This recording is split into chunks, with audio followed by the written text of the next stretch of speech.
I'll sing you a song.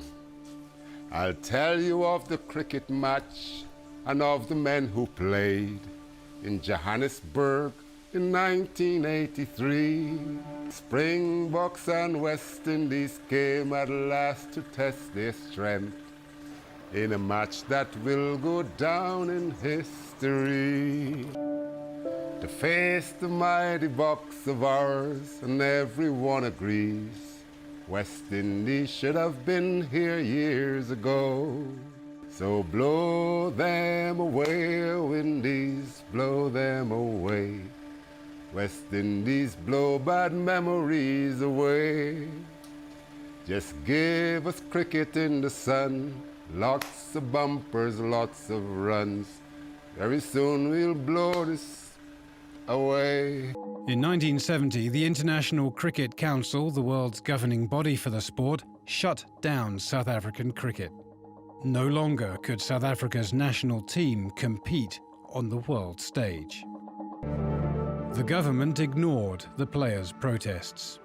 With apartheid still in place, the ICC's ban on the national team stretched to 1 year, then 2, then 10, eventually becoming a 22-year period of isolation that deprived the nation's cricket-mad fans of the sport they loved and their cricketers of the careers they dreamed of. By the late 1970s, they were desperate. The worldwide sanctions were working.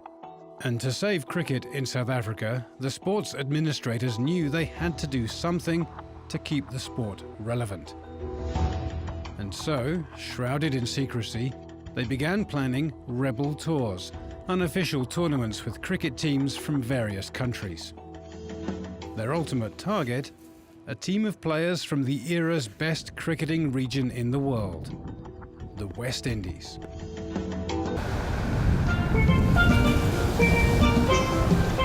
The Caribbean. Its pristine beaches and palm trees are paradise for millions of visitors every year, and for the people who live there. Across the different Caribbean nations that make up what is known as the West Indies, there is one unifying passion: cricket. Current and former players are viewed as heroes, enshrined in museums, immortalized as statues. For 18 young Caribbean athletes, it began with a choice. It became the decision that would define their lives. 30 years later, the repercussions remain. A period of darkness in the shining history of West Indies cricket. And each man forever branded a rebel. I didn't know much about apartheid. I just knew that obviously it was white people in a black country, as we saw it. Not so much imprisoning them, but totally ostracizing black people and having the run of everything. I knew from the early stage that cricket, watching Gary Sobers and Rohan Canine, I knew that I was going to play for West Indies. From the time I grew up, I said I wanted to play cricket for the West Indies. You know, there was always somebody around asking you a question like, if you were offered a contract to go to South Africa, would you go? And they had to ask everybody that, just like testing the water to see if they can really get a consensus of players together to go. It sparked a fevered debate across the Caribbean. The financial offers were more than most of the players would ever see in their lifetimes, estimated to be worth between $100,000 and $150,000 US per man. But for a region not far removed from its own oppressive colonial past, the players struggled with one question: was any amount worth the cost of going to South Africa during apartheid? He enlisted Gregory Armstrong, a cricketer from Barbados, to negotiate lucrative contracts with other Caribbean players. I was in Australia at the time. Communication, myself and Paminsky and Ali Baker. Gregory Armstrong, we communicated. Firstly, they wanted the main team. All the boys, everybody had a contract, but some declined not to go. And they came and saw me in the middle of the afternoon, for instance, and had a long chat, and they're pleading with me, and I said, you know, it's all fine, and I wish the guys all well, but I don't think I'll go. I wouldn't be going. 5 o'clock next morning, there's a knock on my door, and I'm back out there, and I said, no, thank you very much, but wish the guys well. In my situation, there is over $1 million or more, so I would have been a very rich guy, but we found a lot of money, and I just didn't want to do it, and I couldn't. And I'm proud of who I am and my color, you know, and I think that everybody should be proud of who they are, but I don't think that it's very demeaning. Apartheid was not a system that should happen anywhere in the world. And all the money in the world wouldn't, you know, couldn't get me there. Besides team captain Clive Lloyd, other West Indies stars were outspoken in their opposition to the South African tour. The future captain Viv Richards called the offer blood money. But other players were tempted, even though agreeing to play in South Africa would be risky. The first touring side from England was banned from cricket for 3 years. Sri Lanka's rebel players banned for 25 years. To get the West Indies players to agree, South Africa would have to make the risk worthwhile. We made an offer, candidly, that they couldn't refuse. And it turned out to be just that. Without Clive Lloyd, the team would need another captain. That man turned out to be Lawrence Rowe, a Jamaican cricket hero. Joining him, other established players like Colin Croft and Sylvester Clarke, one of the most feared of the West Indies fast bowlers. I wouldn't call them second-raters. They were the replacements. They were the players who were going to sustain that great team. These were the players that we had invested in and were next in line to sustain West Indian excellence and dominance of the game for another decade. Also agreeing to go, David Murray, one of the best wicket-keepers in the game, and Collis King, hero of the 1979 World Cup. I know that at the time going to South Africa, I made the decision because I wasn't getting treated right as far as West Indies is concerned. I was still scoring runs, but yeah, I wasn't in the team. You know, and I said to myself, well, cricket is my job. You're not picking me. I'm going to play cricket someplace where people will, you know, see proper cricket, and that's why I went. But not all the potential players were as certain in their decision. The negotiations lasted for months. Players would agree, then change their minds, and even those who knew they were going denied it. Nobody knew. We knew that we were going, right? The press just got wind of it, and they were at my house, and you know, and I said, "Oh, what are you talking about?" Lookers in the arrival hall awaited the 6 Barbadian cricketers who defied the Barbados Cricket Association, the West Indies Cricket Board of Control, the Barbados government's stand, and other official policy to play in racist South Africa. First to arrive was all-rounder Collis King. He covered his face as he walked towards the immigration counter, but later forced to smile as some fans shouted abuse, while others hurled shouts of support. Most Caribbean broadcasters and news outlets boycotted the tour. But in Barbados, the head of the newspaper The Nation told journalist Al Gilks to pack his bags. With 10 of the 18 rebels from the island of Barbados alone, this story was bigger than cricket, and one they couldn't afford to miss out on. Meanwhile, the 23-year-old Franklin Stevenson, a rising star with a promising career ahead of him, had repeatedly turned down offers to go to South Africa. But the day the team left, he had a change of heart. But I knew that the tour was more important than being just cricket. You know, I thought, you know what, I need to go on this tour, and I believe that cricket can make a difference, and I'm going to be part of that team. By the time Stevenson met up with the team, some of the players were having second thoughts. On the plane, we had 2 guys that actually changed their minds. They were adamant. It was like, I'm going to go knock on this door and tell this guy to turn back, you know, we don't want to go anymore. Once aboard Eastern's Flight 974 bound for Miami, it was cleared to leave. But it was too late. The team was on a plane, bound for South Africa, to face apartheid head-on. In January of 1983, 18 young black athletes from a group of Caribbean islands arrived in South Africa. The West Indies players were in the heart of apartheid, and just by stepping onto South African soil, they had become rebels. When I got to South Africa, I realized that separation, and it wasn't only black and white. It's not only the color of your skin, but it's the language that you speak, it's the area that you live in, you know, and it's what you were allowed to do and where go and so on. So the divisions were very, very real when we got there. I was transfixed. I couldn't really understand what I was seeing. I saw there were a lot of black people walking in the street, but they seemed to be walking almost like close to the gutter. Nobody's making eye contact with anybody, and their heads are down in the gutter and they're scurrying. And I'm just trying to figure it out, because in my neck of the woods, you know, our people are, you know, boisterous, they're, you know, friendly, and it looks so different.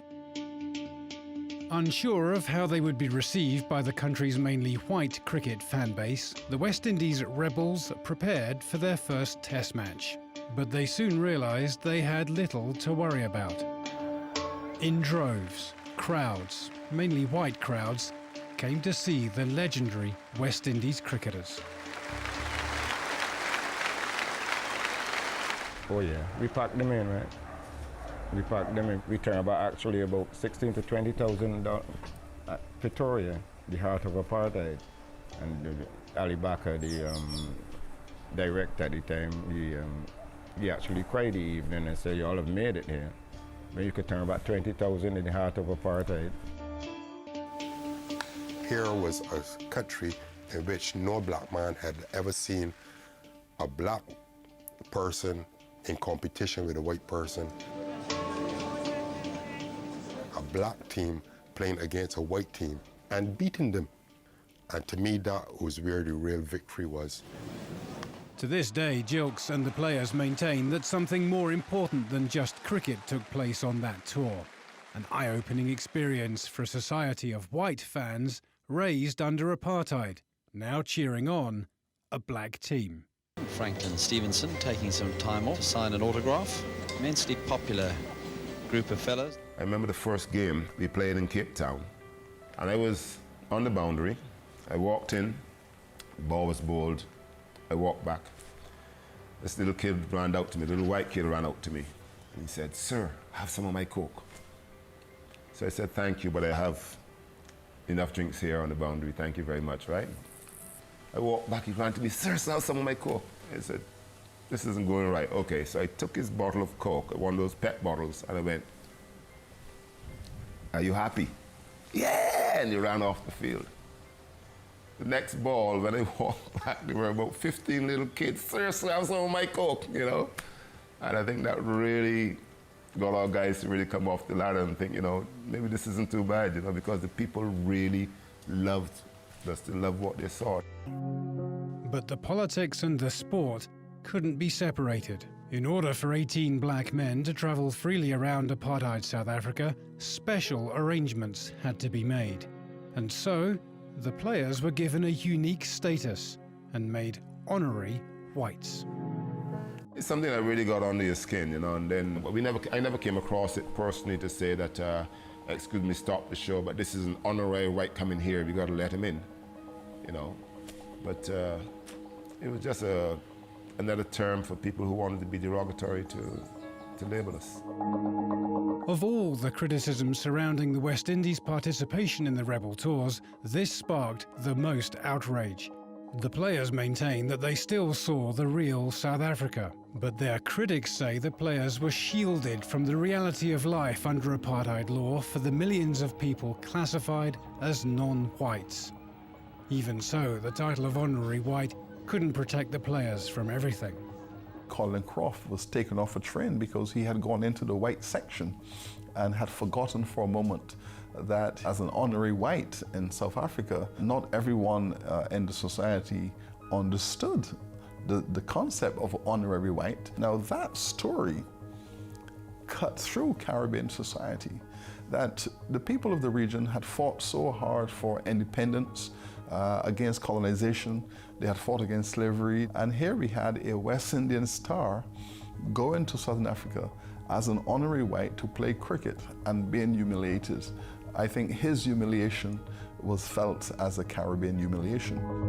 As the month-long tour came to an end, the West Indies rebels were increasingly aware of the anger facing them back home. In 1983, the month-long rebel tour between South Africa and the West Indies ended in a draw. A moral victory in segregated South Africa, a black team equal with a white one. But the rest of their world didn't see it that way. As the West Indies players prepared to return to the Caribbean, they knew they had to face serious repercussions. People would not allow them to be themselves, to be seen other than those guys who were labeled as having gone into South Africa as honorary white people in order to go to South Africa. The majority of the West Indies public did not sympathize with the players. A deep sense of betrayal cut through the Caribbean. These cricketers that they'd once idolized were now disgraced, viewed as sellouts. And if we are to maintain our dignity as a people, we must never in any way appear to condone the policies of apartheid in South Africa or any of the practices which offend the dignity of our people. There is no price for which self-respect or human integrity can ever be bought. That view was reflected by officials right across the West Indies. But for the players' careers, the only opinion that really mattered was that of the West Indies Cricket Board of Control. These players have unwittingly advanced the cause of apartheid. They have been blinded by the inducement of money, not realizing the real and the full implications. Those players will not be eligible to play in any matches under the auspices of the West Indies Cricket Board of Control. The board decided on the harshest penalty that any of the rebel teams had seen yet: a lifetime ban from West Indies cricket. Some of the sport's best players would never represent their countries again. Not a life ban, because you'll be taking away the cricket team then, you know? Yeah, it's harsh. England had been to South Africa on a tour, English test team, a lot of players left, and they were banned for 3 years. Australia went on a tour of South Africa, and they were banned for 2 years. I know that Sri Lanka had a team go on tour, and they were banned for 25 years.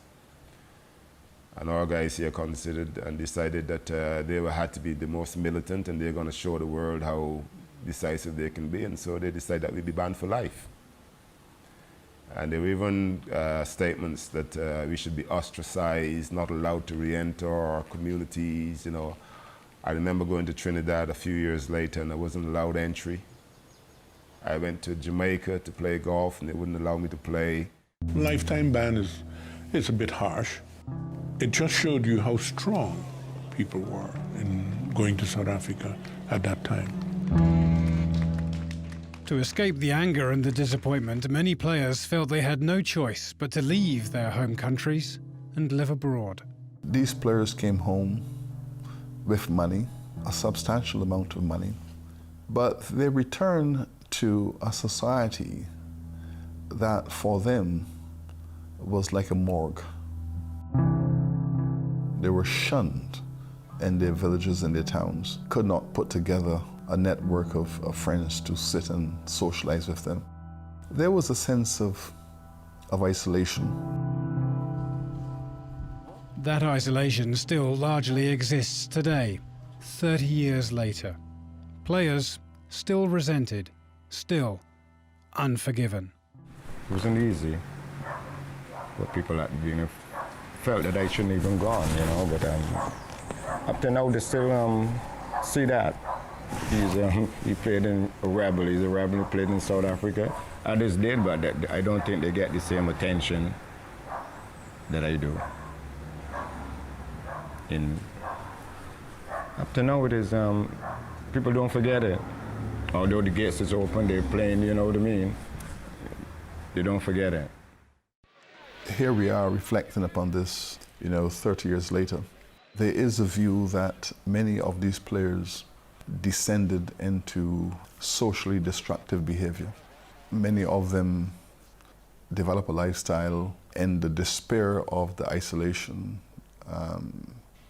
and became addicted to drugs, alcohol. Some of these stories are very sad stories. In Barbados, David Murray, once a star, now drifting. In the years after the tour, Murray lost more than just his career. His family, his wife, his daughter, born while he was in South Africa. Living in Australia at the time, he and his wife faced being deported for his role in the rebel tours. They were unwelcome in the West Indies, unwanted in Australia, with a newborn and facing the possibility of nowhere to go. They didn't want me to return. Politics got into it. You say you're unemployed now and life is a struggle. Do you think that situation is as a result of the decision to go? Most likely also. Most likely. In Jamaica, team captain Lawrence Rowe bore the brunt of the criticism. Facing relentless backlash, he felt that he had no choice but to move to the United States. Once a national hero, he too was now unwelcome in his own country. And he's still feeling it to this day. He will never live in Jamaica again. In 2011, Jamaican officials seemingly had a change of heart, deciding to name one of the stands in the Sabina Park Stadium after him. But the public outcry was so intense, even now, that the decision was reversed and his name removed. For Rowe, it brought back the painful memories of his treatment since 1983. He declined to be interviewed for this program. And he wasn't the only one. I think they're trying to forget it. Not the tour itself, but they're trying to forget the hurt and pain they would have been exposed to on the return. I went there as a cricketer. Yes, obviously you can get paid, right? But a lot of people say from a different point of view, they call me the talk. I said, do not talk when you don't know. But yet they would come to me, I said, no, I'm not here to give you information on situations. I said, go and see for yourself. Today, Collis King is 61 years old. He still plays cricket every chance he gets, including a senior league in the United Kingdom where he spends much of his time. And on a recent trip back home to Barbados, he captained a team in a charity match. But beneath the surface, the bitterness of the past 30 years remains. This probably is the first time that, I've aired my views concerning South Africa, because nobody never come and said to me, what's your story, what's your side of the story, People just point at you and said, you do this and do that. I said, keep going, you talk. I've seen.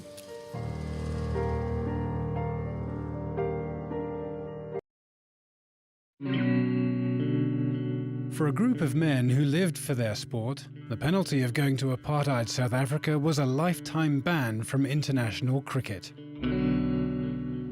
The ban was eventually lifted in 1989, but by then, the damage had been done. Most of the West Indies rebels were past their prime.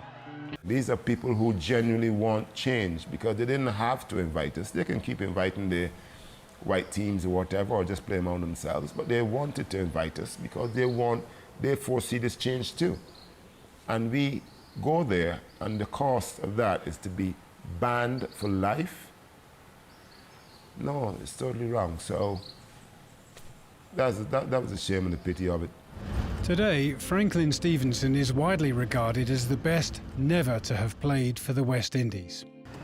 Welcome to the Franklin Stevenson Academy. He is now a golf instructor at a country club in Barbados.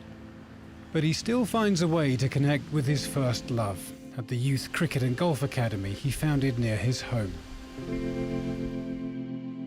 At the academy, a photo of his rebel team sits proudly on the shelf. He even still has his tour blazer from 1983. Some of the players have lost or sold theirs, but Stevenson treasures it. I think it probably is worth most to me in that nobody looks back on the tour. I don't get anybody looking back on the tour saying it liberated them in a sense in the Caribbean anyway. There was a lot of negative press and a negative feeling about it initially, and that was allowed to fester. And nobody looked back at it or looked out for us. Many of them were destroyed as cricketers. I mean, it is true that a few of them were eventually rehabilitated, but the majority of them were removed from consideration. Their cricket careers came to an end. 3 decades later, the rebel players are still paying the price. Their lives shaped by one decision made as young men, motivated by money and maybe the chance to do something bigger than cricket. Yeah, no regrets. You make the decision, so you stick by it. Decide that you're going to be banned for life and you can play locally in different pastures and fields, wherever you may say. So that's it. If I had to do it all over again, I would do it.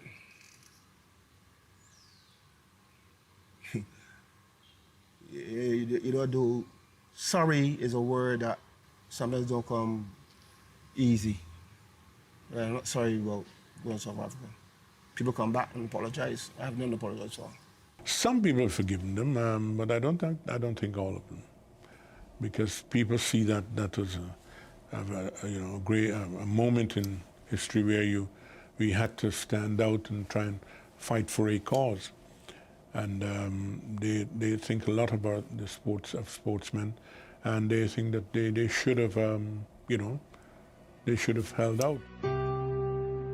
To this day, we have not had a healing of that wound.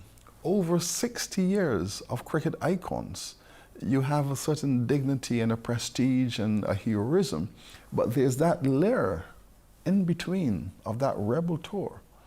Drugs, alcohol, isolation, social abuse. It really is a very sad moment. I'll sing you a song. I'll tell you of the cricket match and of the men who played in Johannesburg in 1983. The tour started in which the guys were seen as mercenaries. But as far as we're concerned, I saw them as missionaries who converted white South Africans to accepting that blacks were the equals and even better. Springboks and West Indies came at last to test their strength in a match that will go down in history. I know I went there as a missionary. I went and I carried the whole of the Caribbean people. A lot of people didn't like us going there, but we went there and come on skiff. To face the mighty Boks of ours, and everyone agrees, West Indies should have been here years ago. We were sportsmen, professional sportsmen, professional cricketers. I don't see the mercenary part of it or whatever. We were just professional cricketers. So you got to do your work, you have your work to do. So blow them away, oh Indies, blow them away. West Indies, blow bad memories away. Just give us cricket in the sun, lots of bumpers, lots of runs. Very soon we'll blow this away. Mercenaries. What do mercenaries do? They go and fight somebody else's cause? Well, yes, I was a mercenary for black people's cause because wherever I've been an ambassador for my country, my race, and the game of cricket. So if that's being mercenary, then yes, I was.